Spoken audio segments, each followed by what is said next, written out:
Como que a gente vai fazer a suavização? Primeiro a gente vai falar um pouquinho sobre duas métricas, né, que a gente usa para suavização. Depois a gente vai aplicar essas métricas no nosso contexto. A primeira é a média móvel. A média móvel é a seguinte: você leva em consideração, se você está querendo saber o valor do dia 4, por exemplo, aqui da temperatura, você calcula a média da temperatura, por exemplo, nesses 4 dias anteriores. Então, a média móvel no dia 4 é a média dessas 4 temperaturas. A vantagem é que grandes variações são minimizadas, né? Então, se tem esse 33 aqui, que foi uma variação muito grande, de 29 para 30, então ela é minimizada. A tendência de alta vai continuar, mas uma variação muito grande, que às vezes não era tão necessário, vai ser minimizada.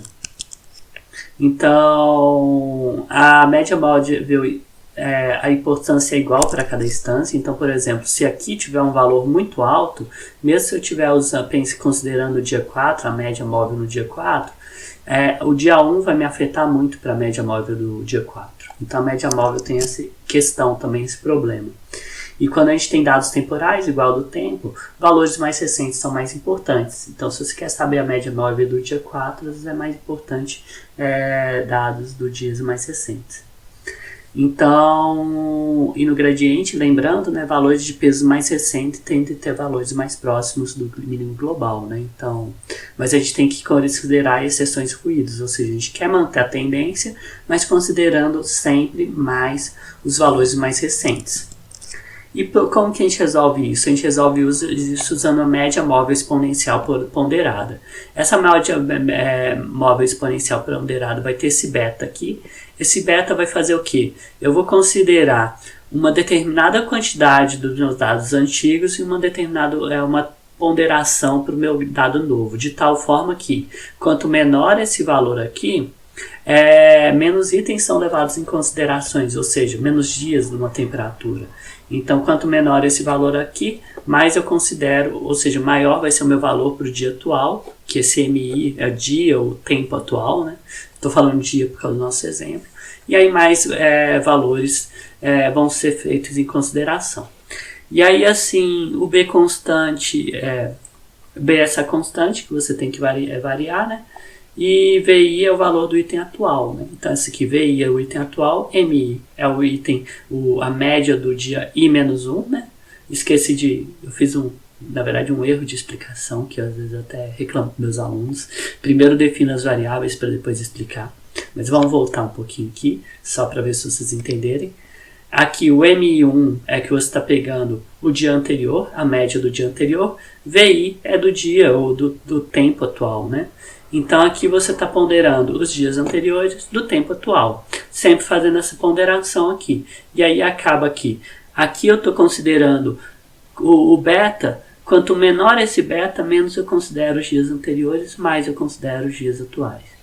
E aí tem forma de inicialização. Vamos supor, eu quero mensurar o dia M1.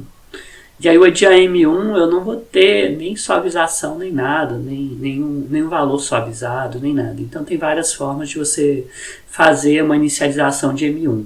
Colocar M1 igual a V1, inicializar como 0 não é muito bom, mas aí você pode fazer, mas você pode às vezes inicializar como 0 e fazer um ajuste desse estilo aqui. O problema de inicializar como 0, às vezes, assim, no nosso caso não vai fazer tanto, porque às vezes a gente vai fazer tantos batches que o 0 lá não vai fazer tanta diferença.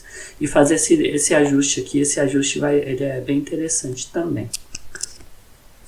A média exponencial ponderada, aqui a gente está mostrando um exemplo, que o médio de M1 vai ser 28, depois 28.1, 28.6, depois 28.56. Esse valor aqui, se esse valor tivesse mais para trás, né, na temperatura do dia 1, o resultado da minha média seria afetado menos para esse 33. Mas vocês veem que aqui eu acabo fazendo uma tendência de subida, mas tem uma variação muito brusca, e essa que é a ideia mesmo.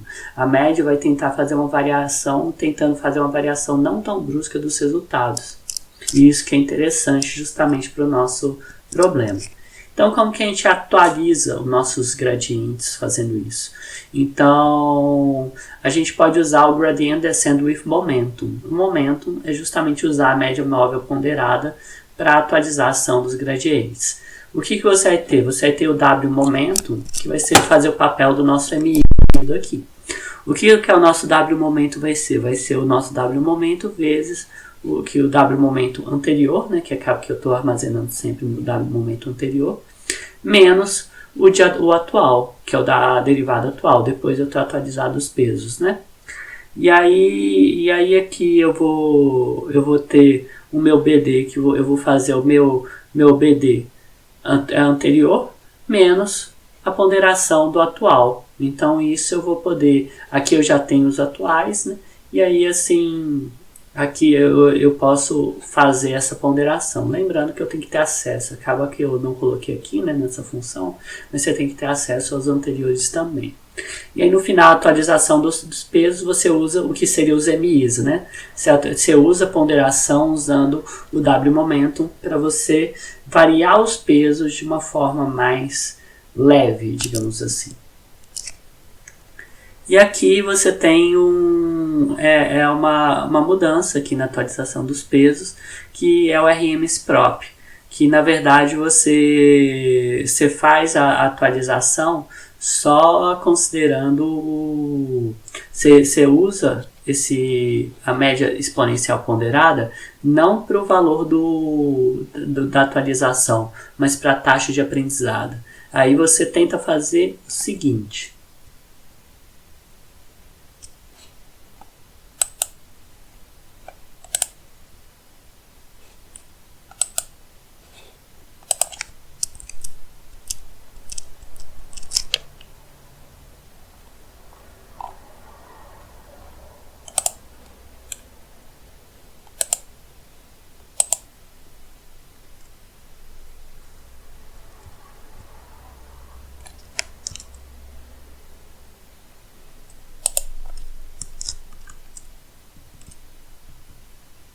A ideia disso daqui é o seguinte, é que ruídos tentam ter derivadas altas. O que são derivadas altas? Vamos supor que eu estou descendo. Se eu desço de uma forma suave, a minha derivada tende a não ser tão alta. Mas às vezes você vai fazendo ruído, ele vai começando a dar uma derivada alta, que você tem uma alta inclinação para algum valor. E aí se eu fizer justamente a raiz desse WD, desse RMS, eu consigo diminuir essa ponderação de variáveis de derivadas altas. Então, se eu tenho muitas derivadas altas, eu fazendo isso, eu consigo diminuir esse valor. Então, eu faço isso tanto para WD quanto para o P. E aí eu diminuo um pouco a minha velocidade de treinamento com isso.